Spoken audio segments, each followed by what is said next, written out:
Hello मेरे प्यारे दोस्तों, कैसे हो आप सब। स्वागत है आप सभी का आपके अपने यूट्यूब चैनल ऑनलाइन पे। दोस्तों, आज का लेक्चर नंबर 3 रहने वाला है हमारा, जो कि होगा एस12 third semester principles of macro economics first, जिनकी एक साल पहले बैक आई थी उन स्टूडेंट्स के लिए वाली क्लास रहने वाली है। इससे पहले 2 लेक्चर करवा चुका हूँ। प्लीज रिक्वेस्ट है आपसे, हम्बल रिक्वेस्ट है कि उन क्लासेस को जाकर जरूर देख लेना। और इसके साथ जो मैंने आपको पीडीएफ दी है, मैंने पहले ही बताया कि पीडीएफ पेड पीडीएफ है, क्योंकि लास्ट ईयर मैंने आपको क्वेश्चन दिए थे लेकिन आप लोगों ने कदर नहीं करी फ्री की चीजों की, इसलिए मैंने जानबूझ के इनको पैसे मिले हैं ताकि आप इन्हें सीरियसली लो और कदर करो, और ताकि अपना पेपर अच्छे से देकर आओ और आपकी दोबारा किसी भी एग्जाम में बैक ना आ सके। तो इसलिए मैंने जितने 5th सेमेस्टर वाले स्टूडेंट्स हैं सबसे मैंने पीडीएफ नोट्स के पैसे लिए थे, ठीक है। बट वो भी इतने कम पैसे जिसकी कोई हद नहीं, जिसका आप एक दिन में ऐसे उड़ा देते हो, ऐसे ही उड़ा देते हो, ठीक है।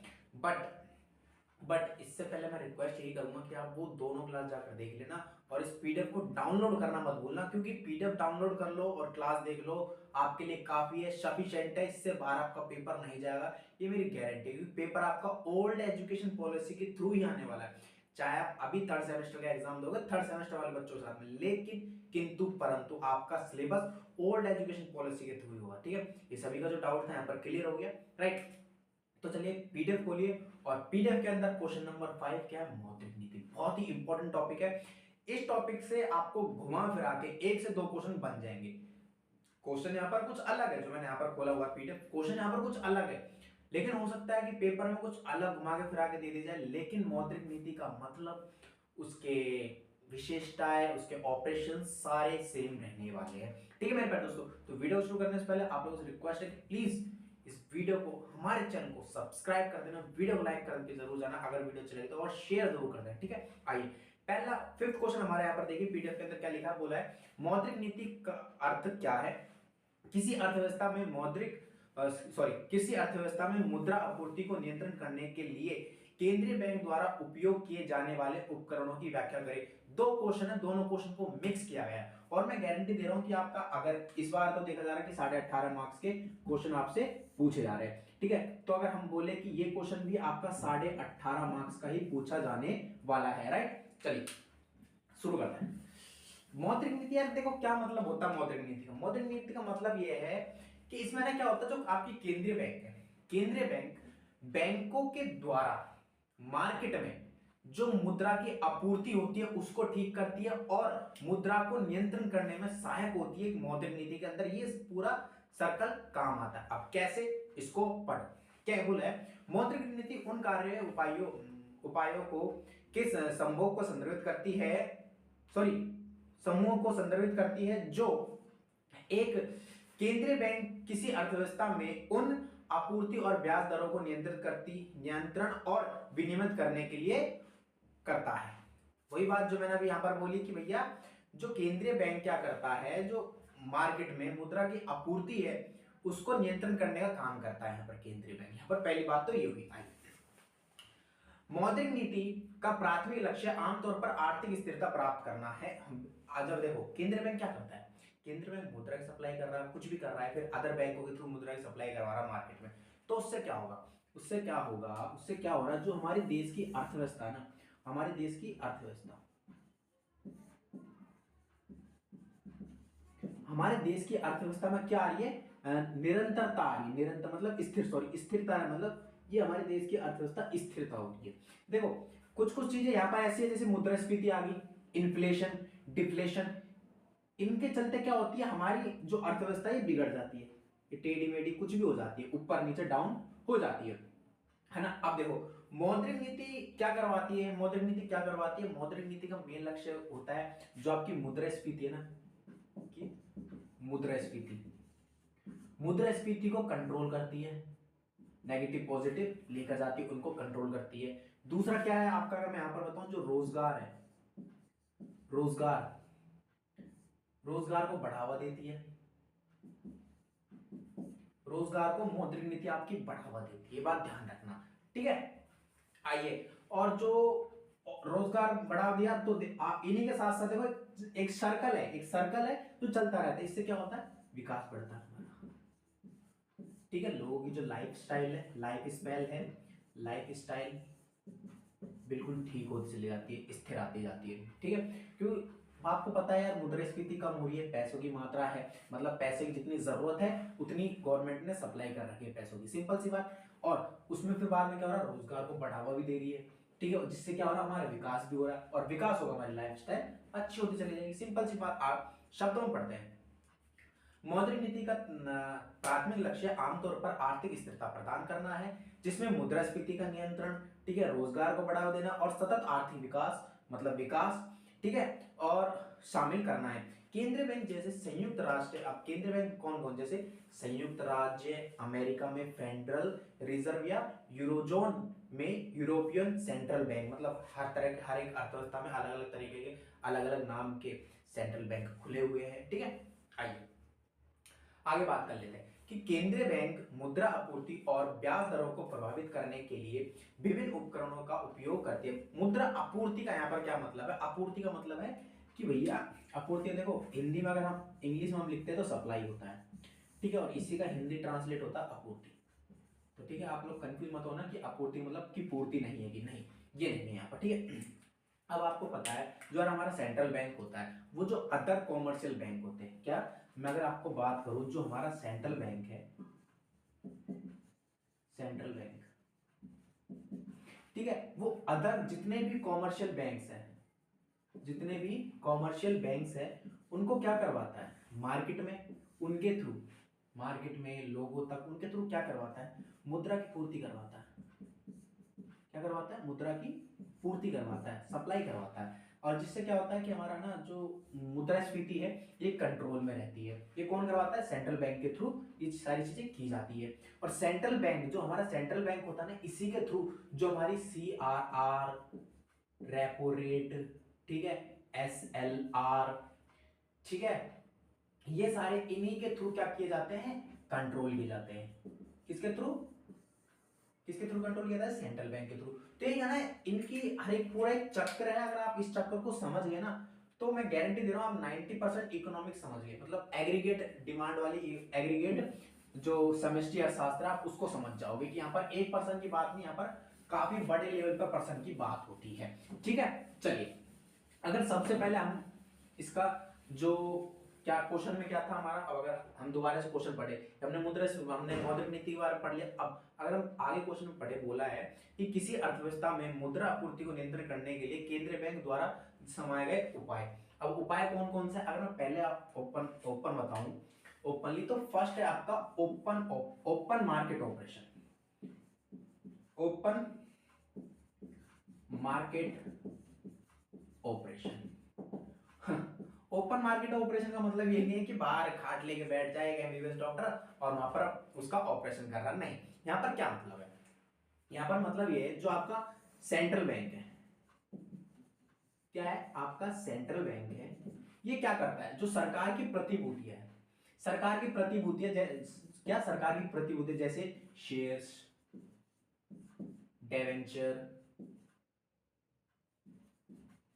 डेवेंचर्स, बॉन्ड्स, इन सबको क्या करता है, सेल आउट करवाता है, सेल करता है। कैसे, अब इसको पढ़ते हैं, आइए। ओपन मार्केट ऑपरेशन, खुले बाजार संचालन में केंद्रीय बैंक द्वारा खुले बाजार में सरकारी प्रतिभूतियां की खरीद और बिक्री शामिल होती है। बिल्कुल, खरीद भी होती है शामिल और बिक्री भी, दोनों ही चीज किनकी, शेयर्स, डेवेंचर और बॉन्ड्स की, इनको कहते हैं सरकार की प्रतिभूतियां। मैं क्या क्या लिख रहा हूं यहां पर, सरकार की,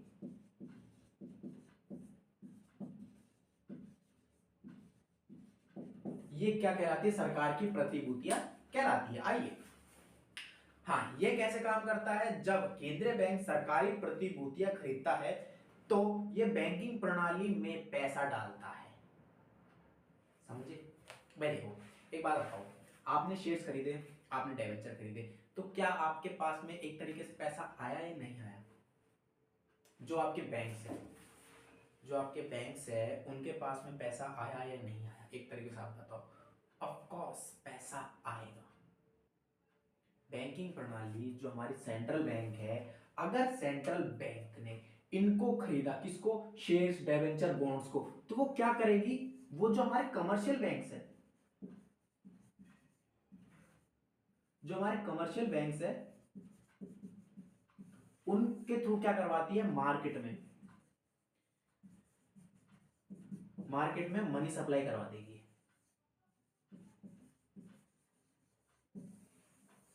समझ में आई बात, मार्केट में मनी सप्लाई हो जाएगी, यानी केंद्रीय बैंक क्या कर देगा, कमर्शियल बैंक्स में पैसा डाल देगा। एक तरह से इनके पास में क्या आ जाता है, पैसा आ जाता है। ठीक है, आइए बात करते हैं, जिससे धन की आपूर्ति बढ़ जाती है। धन की आपूर्ति यानी सप्लाई बढ़ जाती है, सिंपल सी बात है। आपके भाई कॉमर्शियल बैंक्स के पास में अगर पैसा आ गया तो सप्लाई बढ़ जाएगी, सिंपल सी बात है। यही लिखा मैंने, यही बता दिया मैंने, ओवरऑल पूरा बता दिया, लेकिन इनको पढ़ना, एक एक पॉइंट को पढ़ना जरूरी है। आइए आगे बोला, हाँ इसके विपरीत, अब इसका उल्टा, अगर सेंट्रल बैंक ने इनको खरीद लिया भाई, सॉरी इनको बेच दिया, सेंट्रल बैंक ने इसको बेच दिया स्टेट डिवेंचर बॉन्ड्स को, तो क्या उसके पास में पैसे कम नहीं हो गए? क्या उसके पास में पैसे कम हो गए? बिल्कुल हो जाएंगे। देखो जब यह प्रतिभूतियां बेचता है तो यह बैंकिंग प्रणाली से धन को अवशोषित कर लेता है, मतलब खींच लेता है अपने पास वापस, जिससे धन की आपूर्ति कम हो जाती है। सप्लाई कम हो जाए भाई, कॉमर्शियल बैंक के पास जब पैसा चले जाएगा तो मार्केट में सप्लाई इनकी कम हो जाएगी, सिंपल सी बात है। कोई ऑब्जेक्शन नहीं इसमें, आ जाओ। छूट की दर, अगला पॉइंट क्या है, छूट की दर। क्या बोला, छूट दर वह दर है जिस पर वाणिज्यिक बैंक सीधे केंद्रीय बैंक से धन उधार लेते हैं, जो कि मैंने आपको बताया थे, CRR, SLR, रेपो रेट। समझ में आई मेरी बात? आइए बात करते हैं हम, इसको मैं मिटा देता हूं, उसके बाद हम इन CRR, SLR इनके बारे में बात करेंगे आगे। चलिए पहला पॉइंट अगर मैं यहाँ पर क्या बात कर, हमने ओपन ऑपरेशन मार्केट पढ़ लिया, ठीक है। सेकंड पॉइंट है यहाँ पर क्या, छूट की दर। छूट की दर जो हम कहला सकते हैं हम डिस्काउंटेड रेट, डिस्काउंटेड रेट। अब देखो डिस्काउंटेड रेट क्या होती है, ये वो रेट होती है जो हमारे कॉमर्शियल बैंक्स होते हैं ना, वो क्या करते हैं, डायरेक्ट केंद्रीय बैंक से पैसा उधार लेते हैं। ठीक है, डिस्काउंटेड रेट एक वो रेट होती है जिस रेट पर जो केंद्रीय बैंक है, क्या, जो हमारा सेंट्रल बैंक है, सीबी सेंट्रल बैंक, वो क्या करता है, कॉमर्शियल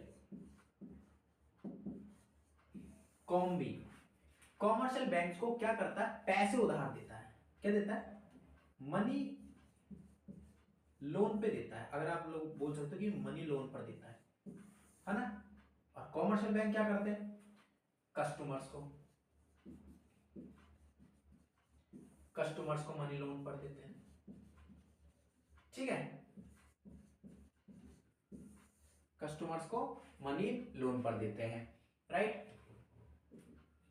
समझ में आई बात भाई, जो हमारा सेंट्रल बैंक है वो कॉमर्शियल बैंक को देगा, जो हमारा कॉमर्शियल बैंक है वो कस्टमर को देगा, ये सर्कल चलता रहता है, ये सर्कल चलता रहता है, सिंपल सी बात। अब अगर मैं बात करूं कॉमर्शियल बैंक के पास में पैसा कहां से आता है, जो लोग इनको इनसे क्या लेते हैं, लोन लेते हैं, कार लोन, होम लोन, कुछ भी लिया, उसके थ्रू जो इंटरेस्ट दे रहे हैं ना, इसके थ्रू जो इनको इंटरेस्ट दे रहे हैं, उसके थ्रू इसके पास पैसा आ रहा। अब जो सेंट्रल बैंक है जिस रेट पर इनको दे रहा है, किसको, कमर्शियल बैंक को, और भी रेट में वापस भी तो करेंगे उस रेट पर पैसे को, तो उस रेट पर जो इनको इंटरेस्ट पड़ रहा है, तो उसके लिए इनके पास में पैसा आ रहा इंटरेस्ट से। तो सारा कहानी जो सारी चक्कर है कमर्शियल बैंक और सेंट्रल बैंक के बीच में ही, कि पैसा मार्केट में किस तरह सप्लाई किया जा रहा है, सिंपल सी बात। आइए आगे बढ़ते हैं। हाँ, छूट दर वह ब्याज दर है जिस पर वाणिज्यिक बैंक सीधे केंद्रीय बैंक से धन उधार लेते हैं, मैंने वही बोला यहाँ पर, राइट। आइए छूट दर में बदलाव करके केंद्रीय बैंक वाणिज्य बैंकों के लिए उधार लेने की लागत को प्रभावित कर सकते हैं। यस, मान के चलो भैया, सेंट्रल बैंक है जो 5% रेट पे जो कॉमर्शियल बैंक्स है इनको क्या दे रही है, उधार दे रही है।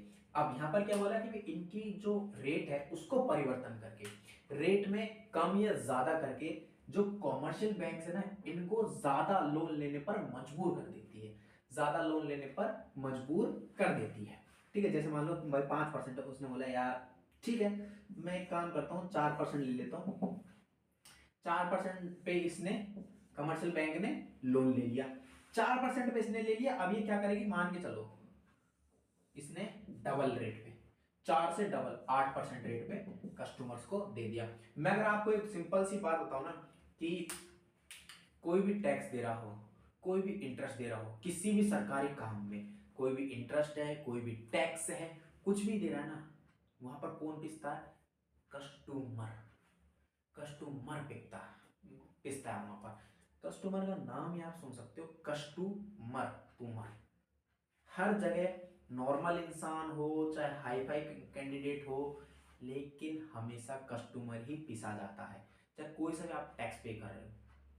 समझ में आई? जैसे मान लो जीएसटी है, जीएसटी का हमारा एक दिन आपके लिए नई एक अलग सी क्लास लिखाऊंगा जिसमें जीएसटी का आपको पूरा काला मतलब चिट्ठा बताऊंगा कि जीएसटी में है क्या आखिरकार में। ठीक है, जीएसटी है क्या, मतलब किस तरीके से अप्लाई होती है, और जीएसटी के अंदर किसको लॉस है और किसको प्रॉफिट है। ठीक है, ये बात, इतनी बात आपको समझ में आई? राइट राइट, लाइक कर देना अगर समझ में आई तो। चलो, हाँ, प्रभावित कर सकते हैं उच्च दर उधार लेना अधिक महंगा बना देती है। बिल्कुल भाई, अगर मान लो 5% है और 5 से अगर मान के चलो केंद्रीय बैंक की अगर 10% पर दे रही है, किसको?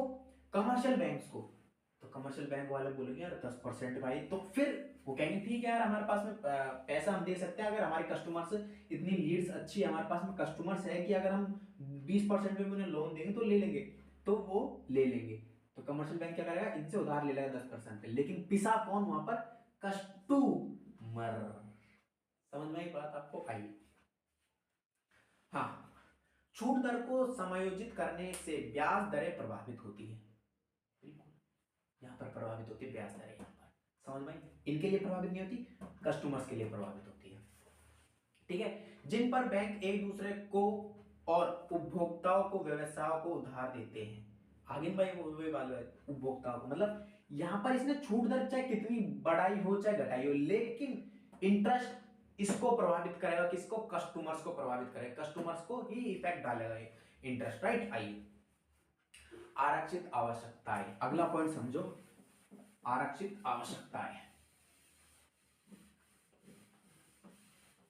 आइए, अगला पॉइंट है यहां पर, थर्ड पॉइंट,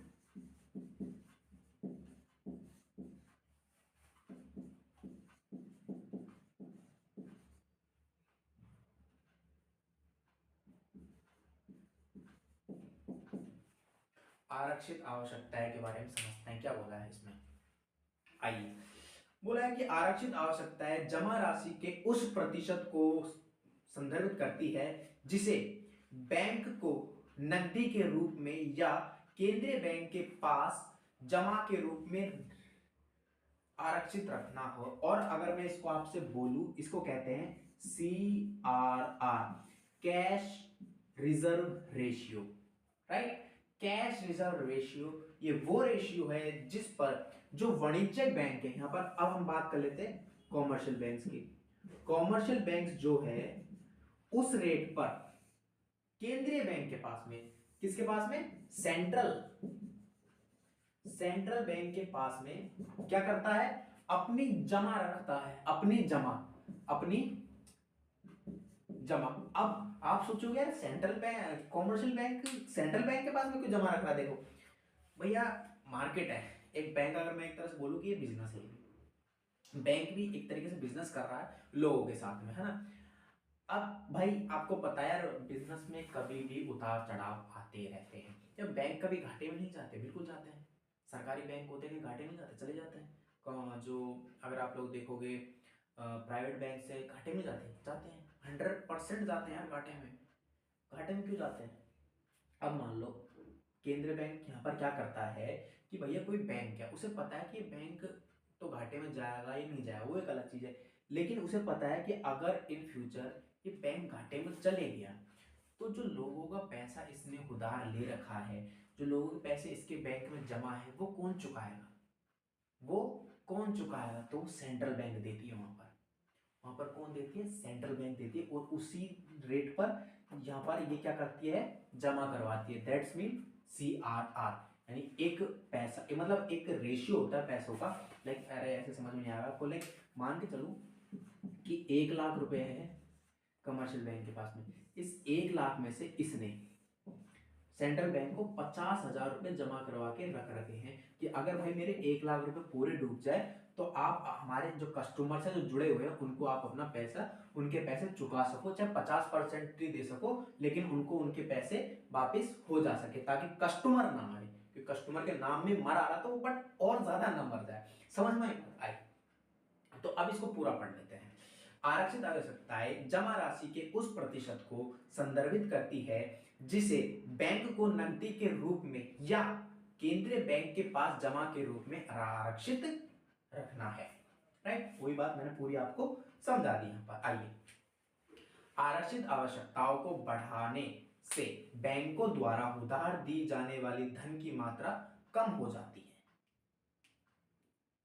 क्यों? वो जाकर सेंट्रल बैंक से भी उधार ले सकते हैं डायरेक्ट, जरूरी नहीं है कमर्शियल बैंक से लिए, सेंट्रल बैंक से भी जाकर उधार ले सकते हैं। आइए, कम हो जाती है जिससे धन की आपूर्ति कम हो जाती है, बिल्कुल कम हो जाती है। अगर मान लो भाई लोग सोचेंगे यार कि कौन जाएगा सेंट्रल बैंक, यार कौन लाइन लगाया इतनी, क्या करेंगे, छोड़ो ना, उधार किसी और से, अड़ोसी पड़ोसी से उधार ले लेंगे। तो वहां पर क्या होता है, मार्केट में पैसा कम हो जाता है। राइट, समझिए। और इसके विपरीत आइए, तो ये था पूरा मौद्रिक नीति जो मैंने आपको, प्लस केंद्रीय बैंक कैसे मुद्रा की पूर्ति करवाता है एक अर्थव्यवस्था के अंदर, जो मैंने पूरा डायग्राम के थ्रू ही आपको समझाया, और ऐसे ही समझने की चीज है इकोनॉमिक्स। ठीक है, पीडीएफ है, खुद पढ़ना आराम से बैठ कर। राइट, आइए अगला क्वेश्चन है, समष्टि अर्थशास्त्र क्या है और ये व्यष्टि अर्थशास्त्र से किस प्रकार भिन्न है। सबसे फेमस क्वेश्चन जो हर बार पेपर में पूछा गया है। यस दोस्तों, ये क्वेश्चन अभी कह रहा हूं, इस क्वेश्चन के ऊपर तो आप ट्रिपल स्टार लगाना। ये क्वेश्चन नंबर हमारा 6 है, जो कि सॉल्यूशन चल रही है हमारी सीरीज के, पीडीएफ की सीरीज का टॉप 16 क्वेश्चन। ठीक है, ये क्वेश्चन नंबर 6 बहुत ही इंपॉर्टेंट है, बहुत ही फैशनेबल क्वेश्चन है, बार बार पेपर में पूछा जाता है। बार बार क्या, अगर मैं आपको बोलूं ना, क्वेश्चन आपका पेपर आता है आपके पास में, क्वेश्चन पेपर, उसका फर्स्ट क्वेश्चन ये होता है कि समष्टि अर्थशास्त्र क्या है और समष्टि अर्थशास्त्र व्यष्टि अर्थशास्त्र से किस प्रकार भिन्न है। आइए हम एक छोटा सी अर्थव्यवस्था बनाते हैं जिसको हम लिख सकते हैं माइक्रो, यानी व्यष्टि। ठीक है, और एक बड़ी अर्थव्यवस्था बनाते हैं जिसको हम लिख सकते हैं मैक्रो, मैक्रो यानी समष्टि। ठीक है, मैक्रो इकोनॉमिक्स और समष्टि इकोनॉमिक्स। अब देखो, अगर मैं आपको बात बताऊं, माइक्रो छोटा, मैक्रो बड़ा। माइक्रो के अंदर हम सिर्फ एक पर्सन, एक इंडिविजुअल फर्म, एक इंडिविजुअल पर्सन, एक इंडिविजुअल मार्केट के बारे में पढ़ते हैं। लेकिन समष्टि के अंदर हम एग्रीगेट यानी काफी सारे लोग, काफी सारी मार्केट्स, काफी सारी फर्म्स, फैक्ट्रियां, इन सब के बारे में पढ़ते हैं, काफी सारे उपभोक्ताओं के बारे में पढ़ते हैं, काफी सारे उत्पादकता के बारे में पढ़ते हैं। यहाँ पर सिर्फ एक उपभोक्ता और एक ही उत्पादक के बारे में पढ़ते हैं। व्यष्टि छोटा, समष्टि बड़ा। ओवरव्यू दिया, अब पढ़ते हैं। आइए, समष्टि अर्थशास्त्र। समष्टि अर्थशास्त्र अर्थशास्त्र की वह शाखा है जो संपूर्ण अर्थव्यवस्था में समग्र प्रदर्शन, संरचना, व्यवहार, निर्णय लेने के अध्ययन को समझ, मतलब संपूर्ण, पूरे का पूरा हमारे देश के अंदर अंदर जितनी भी चीजें, उन सबको पूरे का पूरा समष्टि अर्थशास्त्र। ठीक है, इसके अंदर ये सकल घरेलू उत्पाद, मुद्रास्फीति, बेरोजगारी, राष्ट्रीय आय और समग्र आर्थिक उत्पादन जैसे समग्र आर्थिक संकेतों को दिखाता है। बिल्कुल, जो हमारा रोजगार होगा, जो हमारी मुद्रास्फीति होगी, और जो हमारी क्या होगी, राष्ट्रीय आय, ये तीनों चीजों को कौन दिखाता है, मैक्रो। माइक्रो नहीं दिखाएगा, सिंपल सी बात। आई, माइक्रो इकोनॉमिक्स व्यापक पैमाने पर अर्थव्यवस्था का विश्लेषण करता है, मतलब बहुत बड़े लेवल पर इसका विश्लेषण करता है, मतलब एनालाइज करता है, भाई यहां से क्या हो रहा है, इस अर्थव्यवस्था से क्या हो रहा है, इस अर्थ स्टेट से क्या आ रहा है, फिर टोटल वो चीज देखता है, एग्रीगेट देखता है कि भाई हमारे अर्थव्यवस्था में क्या हुआ है, कितना हमारी अर्थव्यवस्था प्रॉफिट में है, कितना कर्जे में है, कितना नहीं, ये सारी चीजें यहाँ पर देखा जाता है। राइट, आइए, हाँ, मौद्रिक नीति भी इसी के अंदर आती है, ध्यान रखना। ठीक है, माइक्रो इकोनॉमिक आर्थिक उत्पादन का समग्र स्तर क्या है, मुद्रास्फीति या अपस्फीति का कारण क्या है, सरकारी नीति अर्थव्यवस्था को कैसे प्रभावित करती है, और रोजगार समग्र, इन सभी का ब्यौरा कौन देता है, समष्टि अर्थशास्त्र। बिकॉज ये पूरा एग्रीगेट होती है, इस सभी को इकट्ठा करके लाती है, और जस्ट इसी का ही उल्टा आपको कर देना है, जो बन जाएगा हमारा क्या, व्यष्टि अर्थशास्त्र। बोलो, जय श्री राम। समझ भाई आए, आगे पढ़ लेते हैं। इनमें मुख्य अंतर क्या होता है ये देखो, अगर इनका अंतर देखें कि इनमें अंतर कौन कौन से, इनको समझ लेते हैं। पहला अंतर क्या है कि समष्टि अर्थशास्त्र चर और सॉरी समग्र आर्थिक चर और समग्र आर्थिक प्रदर्शन से संबंधित है। मतलब हमारे अर्थव्यवस्था के अंदर आर्थिक क्या होता है, पैसे से रिलेटेड, जितनी भी पैसे से मतलब धन से रिलेटेड जितना भी काम होता है हमारी पूरी अर्थव्यवस्था को कौन दर्शाता है, समष्टि अर्थशास्त्र। ठीक है, व्यष्टि अर्थशास्त्र व्यक्तिगत व्यक्तिगत आर्थिक इकाइयों को दर्शाता है, यानी एक एक इंडिविजुअल पर्सन। मैं एक एग्जांपल दे देता हूँ, एक अर्थव्यवस्था मान लो, चलो यहाँ पर 1% दिखाएगा और यहाँ पर 2 या उससे मोर, किसको ज्यादा हो। समझ में आई बात? इसका दायरा क्या है, व्यापक होता है, बहुत बड़े लेवल पर होता है, छोटे 1% के लेवल पर होता है। ठीक है, चलिए ये हुआ आपका क्वेश्चन खत्म। क्वेश्चन मैंने, है तो बहुत बड़ा क्वेश्चन, आंसर आपको बहुत बड़ा लिखना है जो पीडीएफ में, लेकिन मैंने छोटे ही लेवल में काम कर दिया ताकि मैं आपको ज्यादा चीज समझा पाऊँ। व्यष्टि अर्थशास्त्र और समष्टि अर्थशास्त्र का अगर क्वेश्चन आया ना तो गलत मत कर देना, प्लीज गलत मत कर देना, क्योंकि सबसे आसान सबसे फेमस क्वेश्चन है। सिंपल सी बात। आइए आइए अगला क्वेश्चन पढ़ते हैं, चलिए।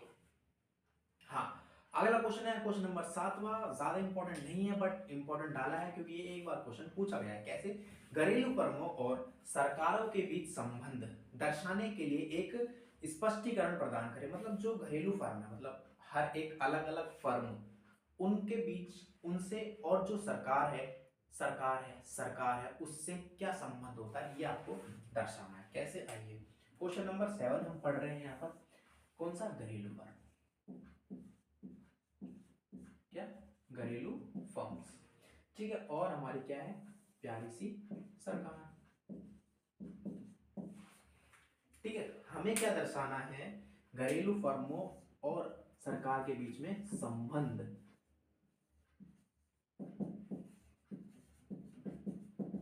रिलेशन व्यतीत करना है, रिलेशन यहाँ पर दिखाना है। पॉइंट टू पॉइंट पढ़ेंगे इसको। ठीक है, ये कोई ऐसा पढ़ाने की चीज नहीं है, अलग से पॉइंट टू पॉइंट इसको हम पढ़ेंगे। चलिए, घरों, खेतों और सरकारों के बीच संबंध अर्थव्यवस्था में एक जटिल और परस्पर जुड़ा हुआ पहलू है। जटिल पहलू है, ध्यान रखना। इनमें से प्रत्येक संस्था एक अलग भूमिका निभाती है। बिल्कुल, एक आपको पता है यार भाई, घरेलू फर्म हर एक प्रकार की हो सकती है आपके पास में ना। जरूर नहीं है कोई इसी व्यवसाय से जुड़ा हुआ, जरूर नहीं है कोई कोई कपड़े ही बना रहा है, कोई पता है इलेक्ट्रॉनिक के सामान बना रहे हैं, कोई बाइक्स भी बना रहे हैं, कोई कार भी बना रहे हैं। ये सारी घरेलू अर्थव्यवस्था क्या है, घरेलू फर्म अलग अलग किसी ना किसी कार्य से जुड़ी हुई है। ठीक है, और उनकी बातचीत का आर्थिक गतिविधियां, नीति निर्माण और समग्र सामाजिक कल्याण पर महत्वपूर्ण प्रभाव डालता है। बिल्कुल महत्वपूर्ण प्रभाव डालेगा। कपड़े हैं, कपड़े आपको पहनने को मिल रहे हैं, गाड़ी है, एक से दूसरी जगह जाने को मिल रही है, ये सब क्या करेगा, हमारे आर्थिक विकास को भी बढ़ावा देगा, हमारा सामाजिक कल्याण भी बढ़ाएगा, हमारा जीवन स्तर भी अच्छा करेगा। सिंपल सी बात। आइए सबसे पहले पढ़ लेते हैं घर और परिवार। पहला पॉइंट पढ़ो, घर और परिवार। भूमिका क्या है इसकी, परिवार किसी अर्थव्यवस्था में उपभोग और उत्पादन की बुनियादी इकाई है। बिल्कुल भाई, परिवार, परिवार एक क्या है, फैमिली क्या है। अब एक बात बताओ, आपने उत्पादन किया, क्या उत्पादन, आपने किसी भी चीज का उत्पादन किया, अब आपने तो उत्पादन कर दिया, क्या आप उसका उत्पादन का खुद उपभोग कर लो, स्वायत्त उपभोग कर लो, बिल्कुल भी नहीं कर सकते। क्या हुआ, आप बिल्कुल भी नहीं कर सकते। उसके लिए आपको किसकी जरूरत पड़ेगी, कस्टमर्स की, कस्टमर्स की जरूरत पड़ेगी। और कस्टमर्स कौन होते हैं, हमारे घरों या हमारी परिवार, परिवार, ये सभी क्या होते हैं, हमारे लिए कस्टमर्स होते हैं। और जो उत्पादन है और उपभोग,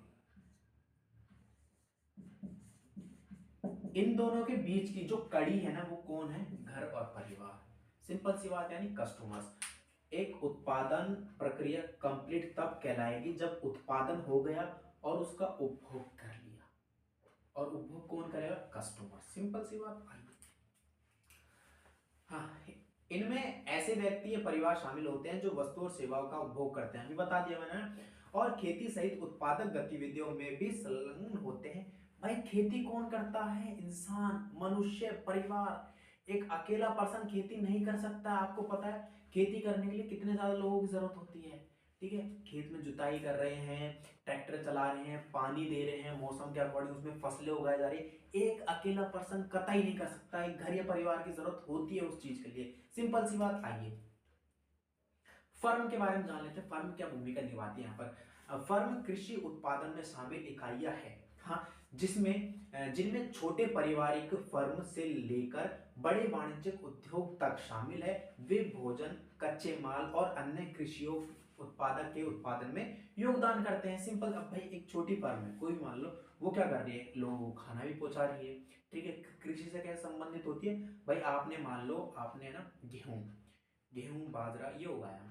ठीक है, गेहूं बाजरा उगाया, अब किसको जाकर बेचोगे? डायरेक्ट लोगों को तो नहीं दोगे यार, ये इतना किलो गेहूं है, 5 रुपए किलो गेहूं है, तू ले जा आज। नहीं, इसके लिए आपको एक जरूरत पड़ती है कड़ी की। वो कड़ी कौन निभाता? फर्म। कौन निभाएगा? फर्म। यहाँ पर क्या निभाएगा? फर्म। अब फर्म का कनेक्शन देखो, अब यहाँ पर आप देखो फर्म का कनेक्शन किससे होता है? सरकार से। सरकार से। अब फर्म के पास में पैसा नहीं है ना, फर्म क्या करेगी? सरकार को जाकर बेचेगी। सरकार की भी अलग अलग फर्म, अलग अलग संस्थान खुली होती है। गेहूं, बाजरा, मक्का, जौ, इन सब को, गाजर है, टमाटर है, इन सब की खेती होती है। इनको क्या करते हैं? खरीदने के लिए। और ये क्या करते हैं? इनको रेट देती है। किसको रेट देती है? सरकार क्या करेगी? सरकार क्या करेगी? घरेलू फर्मों को रेट पर किसी रेट पर देगी, है ना। अब जो घरेलू फर्म है वो क्या करेंगे? जो कृषि है, जो मतलब फार्मर्स है, जो किसान है उनको देगी, उनको बेचेगी किसी रेट पर। सिंपल सी बात है। अब या तो फर्म और सरकार, यही दोनों चीज क्या करेगी? मार्केट में सप्लाई करेगी। गेहूं, मक्का, बाजरा, जौ, टमाटर, मिर्ची, आलू, गोभी, बैंगन, धनिया, ये सब। समझ में आई बात?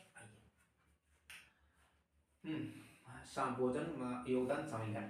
परिवार के साथ बातचीत। कई फर्मों का स्वामित्व और संचालन परिवारों द्वारा किया जाता है। बिल्कुल। अगर आप देखो कोई फर्म है, कोई फर्म खुली है, पर्सन ही तो खोलेगा ना। अब एक पर्सन अकेला फर्म तो नहीं खोल सकता ना, उसमें हो सकता है उसके दादा हो, उसका कोई भाई हो, उसका कोई बेटा हो, उसकी बेटी हो, साथ में क्या कर रहे हैं? बिजनेस चला रहे हैं, कुछ उद्योग वहां पर वो चला रहे हैं। किसमें योगदान करेगी? कौन करेगा? एक अकेला पर्सन कभी भी बिजनेस चालू नहीं कर सकता। ये बात ध्यान रखना। अब जैसे मैं पढ़ा रहा हूँ यहाँ पर, मैं आपको पढ़ा रहा हूँ, मेरे को सपोर्ट कहाँ से है? घर वालों की तरफ से कि ठीक है बेटा, सुबह तू पढ़, रात में तू पढ़ा, अगले दिन वीडियो अपलोड कर। घर वालों से सपोर्ट है। अब मैं अगर अकेला होता तो क्या मैं आपके लिए लाइटिंग, बोर्ड वोर्ड ये कुछ नहीं ला पाता? नहीं ला पाता जब तक मेरे को घर वाले सपोर्ट नहीं कर सकते जब तक। सिंपल सी बात। ठीक है, समझ में आई ये बात? आइए अब सबसे मेन, हमने कस्टमर्स यहाँ पर पढ़ लिया, घर परिवार पढ़ लिया, फर्म के बारे में पढ़ लिया, अब सरकार की भूमिका पढ़ लो। ये तो ऐसे समझ में आ जाएगी आपको। जब ये दो चीज समझ में आ गई ना, तो तीसरी चीज तो ऑलरेडी आपको समझ में आ जानी है। आइए आइए सरकार कृषि क्षेत्र सहित अर्थव्यवस्था में बहुआयामी भूमिका निभाती है। बहुआयामी भाई, कभी कभी देखो क्या होता है, कभी कभी किसान सोचते हैं यार फर्मों के पास जाएंगे, क्या पता पैसा कम दे, एजेंट्स हो यहाँ पर हमारे पैसे काट ले, हमारी जो खेती है हमारी, हमें कम पैसे मिले। वहां पर वो क्या करेंगे? किसान क्या करेंगे? डायरेक्ट सरकार से जाके कांटेक्ट करेंगे, डायरेक्ट सरकारी फर्मों से जाके कांटेक्ट करेंगे। वो फिर, है ना, डायरेक्ट, क्योंकि वो सोचेंगे यार ये इन इंडिविजुअल फर्म से जाके बात करेंगे तो एजेंट है, हमारे पैसे खा जाएंगे, हमारे बच्चे कैसे पढ़ेंगे। तो वो वहां पर कंफ्यूज, तो वो क्या करेंगे? वो सरकार से जाके कांटेक्ट करेंगे। तो उनके लिए, तो किसानों के लिए, किसान कृषि के लिए कौन सबसे महत्वपूर्ण भूमिका निभाएगा? सरकार, हमारी सरकार। जो भी, कौन? या तो राज्य सरकार या फिर सेंट्रल गवर्नमेंट। आइए हाँ, उनकी जिम्मेदारी में एक न्यायिक ढांचा बनाना, नीतियों को लागू करना। बिल्कुल, नीतियों को लागू करती है सरकार। सार्वजनिक सामान और सेवाएं प्रदान करना और बाजार में विफलताओं को संबोधित करना। अगर बाजार में विफलता हो जाती है, कभी कभी होता नहीं है कि किसानों को कम रेट पर सामान बेचा जाता है, किसानों को कम रेट मिल रहे सामानों की, तब वहां पर क्या होती है? एक दूसरे के बीच में हो सकता है कभी कभी आंदोलन भी हो जाए, जैसे अभी कुछ सालों पहले आंदोलन हुए थे, है ना। तो उन्होंने, किसानों ने क्या करा? अनशन पे बैठ गए थे किसान 2-3 महीनों के लिए, काफी दिन तक वो अनशन पे चला था वहां पर, है ना। तो वैसे ही होता है कि वहां पर उसको, इन दोनों को कौन रोकती है? सरकार रोकने को वहां पर क्या करती है? काम करती है, उनको नियंत्रण करती है। सिंपल सी बात। आइए, कुछ नहीं था पीडीएफ में, कुछ नहीं है क्वेश्चन में, बस मेरे को आपको एक चीजें समझानी थी कि सरकार, घरेलू फर्म और किसान, मीन्स कस्टमर्स, इनके बीच में क्या रिलेशन होता है ये आपको समझाना था। समझ में आ गया। प्रैक्टिकल तरीके से इकोनॉमिक्स सीखो, हर क्वेश्चन का आंसर आप लोग दे सकते हो, मेरी गारंटी है। ठीक है, तो आज का लास्ट क्वेश्चन पढ़ लेते हैं, क्योंकि हर एक वीडियो में 4 क्वेश्चन सॉल्व करवा सकते हैं हम, ताकि आप वीडियो ज़्यादा बड़ी भी ना हो और आप भी बोर ना हो और आराम से पढ़ सको। ठीक है, चलिए हमारे पास में 8वां क्वेश्चन, इंपॉर्टेंट क्वेश्चन देख लेते हैं कि 8वां क्वेश्चन कौन सा है। बोला है बाजार ब्याज दर और बाध्य मूल्य के बीच संबंध का वर्णन करें। बाजार ब्याज दर, बाजार में हर एक चीज अगर आप ले रहे हो, सीडी है, एलसीडी है, टीवी है, बाइक है, कार है, या फिर बैंकों के थ्रू आप कुछ लोन ले रहे हो, तो वहां पर एक अलग अलग उनकी ब्याज होती है। जरूरत नहीं है कि ठीक है आप बिना ब्याज के नो कॉस्ट ईएमआई आपको मिल जाती है। आजकल चल रहा है डिजिटल लाइफ है, लेकिन पहले टाइम पे नहीं चलता था। बट कहीं ना कहीं तरीके से आपसे इंटरेस्ट तो लिया जा रहा है। अगर कोई आपसे यूँ कह रहा है, एक एग्जांपल देता हूँ आपको, अगर कोई आपसे यूँ कह रहा है कि भैया हम आपको नो कॉस्ट ईएमआई प्रोवाइड करते हैं, जो आजकल इंस्टाग्राम पर रील के थ्रू हो रहा है, ठीक है, जो आपको बताया जाता है कि नहीं नो कॉस्ट ईएमआई दे रहे हैं, लेकिन नहीं, ऐसा बिल्कुल नहीं होता। कोई भी फर्म, कोई भी शॉपकीपर, कोई भी इंस्टीट्यूट वाले हैं, या फिर कोई भी इलेक्ट्रॉनिक की दुकान है, अगर ये कह रही है आपसे कि हम नो कॉस्ट ईएमआई दे रही है, तो वो आपसे सरासर झूठ कह रही है। ऐसा हो ही नहीं सकता। ऐसा कौन है जो अपना प्रॉफिट नहीं चाहेगा यार? बिल्कुल हर कोई अपना प्रॉफिट चाहता है। हर कोई आपसे बिना इंटरेस्ट लिए पैसे नहीं दे सकता उधार पे। समझ में आई? जैसे नो कॉस्ट ईएमआई की बात कर ले, अगर हम आपसे बोले कि आपको कोई ये बोल रहा है कि भैया अभी एक है ना रील वायरल हुई थी, 80 रुपये दे के जाओ और आईफोन ले जाओ, 80 रुपये दे के जाओ आईफोन ले जाओ, हर दिन के 80 रुपये। अगर हर दिन के 80 रुपये हैं तो महीने कितने हो गए? 2400। महीने के 2400 हो गए, और बोल रहा है कि 2 साल के लिए। तो आप इसको हिसाब लगाओ कि 2 साल के लिए कितना हो जाएगा, खुद हिसाब लगाओ। 12 दूनी 24 और 12 चौक 48, तो ये हो गए 26,800, तो 1 साल के हो गए। अगर मान के चलो 2 साल 3 साल के लिए दे रहा है, तो तब भी कहीं ना कहीं आपके पैसे जेब से वो क्या ले रहा है? इंटरेस्ट ले रहा है। जैसे मान लो आईफोन है, आईफोन अगर मैं अभी मान के चलता हूँ कि ना 40,000 का 11 आ रहा है, 11 आ रहा है 40,000 का मान के चल रहा हूँ, और वो आपसे कह रहा है कि भैया हम आप ना आपको 38,000 का दे देंगे, 38,000 का दे देंगे नो कॉस्ट ईएमआई पर। ऐसा नहीं है। एक्चुअल में वो क्या कर रहा है? एक्चुअल में वो इसको 30,000 रुपये में खरीद के लाया है। उस आईफोन को एक्चुअल में 30,000 रुपये खरीद के लाया है, और 8,000 रुपये अपना प्रॉफिट बना रहा है। उसमें 8,000 रुपये अपना प्रॉफिट बना रहा है, यानी 8,000 रुपये आपकी जेब से वो एक्स्ट्रा ले रहा है, जो कि आपसे वो कह रहा है कि हम नो कॉस्ट ईएमआई आपसे ले रहे हैं। बट ऐसा नहीं है, ये बात ध्यान रखना आप लोग, ठीक है? जितने भी स्टूडेंट्स है, आपको और अपने मम्मी पापा को बताना कि ऐसा कुछ नहीं होता है, नो कॉस्ट ईएमआई कोई नहीं देता है। चलिए क्वेश्चन आ रहा है क्या? बाजार ब्याज दर, ठीक है, पढ़ो। ऐसा लगता है कि आपके प्रश्न में थोड़ा भ्रम हो सकता है या कोई संदर्भ गायब हो सकता है। हालांकि मैं बाजार ब्याज दरों और बॉन्ड मूल्यों के बीच संबंध को समझने की आदत, हटो, क्या बता रहा है? हाँ, बॉन्ड जैसी निश्चित आय प्रतिभूतियों के संदर्भ में बाजार की ब्याज दरों और बॉन्ड मूल्यों के बीच एक विपरीत संबंध होता है। इसे संबंध को ब्याज पर जोखिम के रूप में कहा। अब बॉन्ड्स, शेयर, डिबेंचर जितने भी होते हैं ना, इन पर कहीं ना कहीं आपसे एक हिडन चार्जेस की तरीके से, आपको पता नहीं चल रहा होता, लेकिन हिडन चार्जेस की तरह से आपसे ब्याज लिया जा रहा होता है। ये बात ध्यान रखना इस चीज का, ठीक है? आइए, इसकी शर्तें क्या है भैया, इनको हम समझते हैं। बोला है जब बाजार की ब्याज दरें बढ़ती हैं, बाजार की ब्याज दरें बढ़ती है तो मौजूदा बॉन्ड का मूल्य घट जाता है। समझे? मैंने जो आपको अभी आईफोन का कीमत बताई ना, उसके आप बात समझे? आइए, जैसे ना एक मान लो कि क्या एक उत्पादकता है, एक उत्पादकता है कोई, वो क्या कर रहा है? वो कुछ खरीद रहा है, मान के चलो बॉन्ड्स खरीदना चाहता है वो। अब बॉन्ड्स खरीद रहा है, लेकिन और उसके थ्रू आप बॉन्ड्स खरीद रहे हो, तो क्या उसमें क्या हो रहा है कि मार्केट में क्या हो रहा है कि ब्याज दर बढ़ गई। क्या हुई? ब्याज दर बढ़ गई। तो क्या लिखा है? मौजूदा बॉन्ड का मूल्य घट जाएगा। अब ब्याज दर बढ़ गई, क्या रेट है ना, रेट क्या होगी? इंक्रीज होगी।